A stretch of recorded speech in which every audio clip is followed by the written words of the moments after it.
So, hello folks and welcome.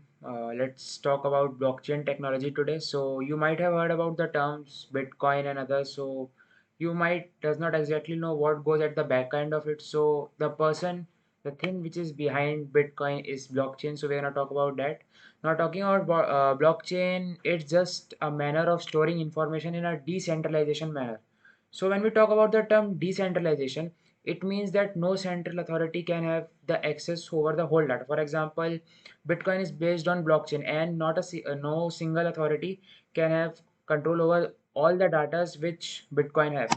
So, talking about the history of Bitcoin, the idea was published by Satoshi Nakamoto. He was the same person who is behind the blockchain, and in 2011, one Bitcoin USD equals to one USD dollars. Now talking about 2021, it's around 33,450 USD dollars for a single Bitcoin. So you can see. Now talking about a main thing, Bitcoin is not blockchain. Bitcoin is just an application of blockchain. Whereas blockchain, as I have told you, it's a measure of storing information in a decentralization manner. Now, let's talk about something how blockchain stores data. For example, if you want to store data, whether you will write it on a paper, it would be stored, or you will use your computer Excel program to store your data, it will be stored on the basis of tables. Now, when we talk about blockchain, how data is stored in blockchain, you can see in the diagram here, the upper face of the cube denotes the data entrance. For example, if you want to insert any data, that cube would be used. Now, talking about the front face, that is the hash. That is basically the unique number of that particular block. And talking about the backside of that cube, it's the hash of the previous block.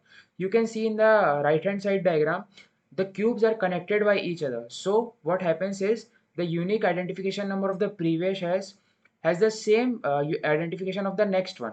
Now that comes us to a very important point. When you try to manipulate the data in a single block, so automatically the hash number, that the unification number would be changed. So what will happen that if the unification number changed for the first block, the same would be done for the second, and the same would be done for the third. Now, this brings us to the main feature of the blockchain technology.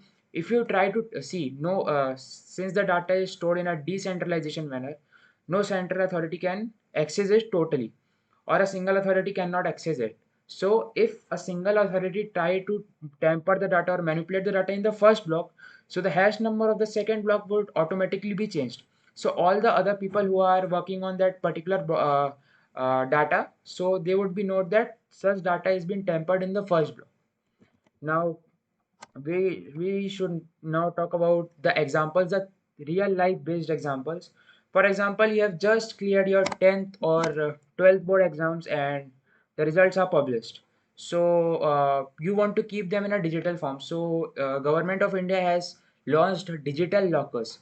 So what you can store, that you can they store your 10th, 12th, your Aadhaar card in that digital locker, so no one else can access it.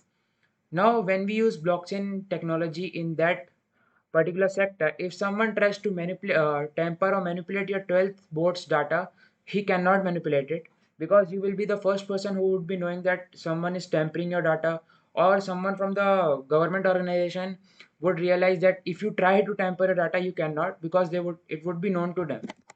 Now talking about the miners. So miners are a very important part of blockchain.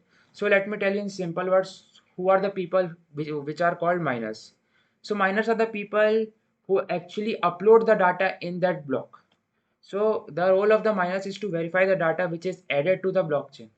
So it's like in the favor they are rewarded with bitcoins and others, and if the data is manipulated or tampered, they are being punished too. So it's a reward system.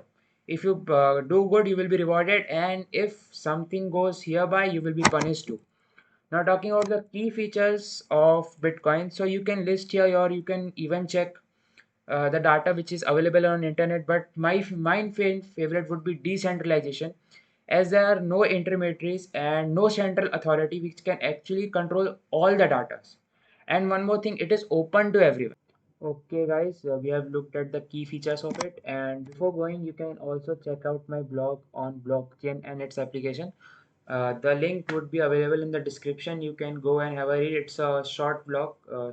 You can read it in 3 to 4 minutes. And do not forget to follow me on my socials. I put regular content regarding blockchain and all.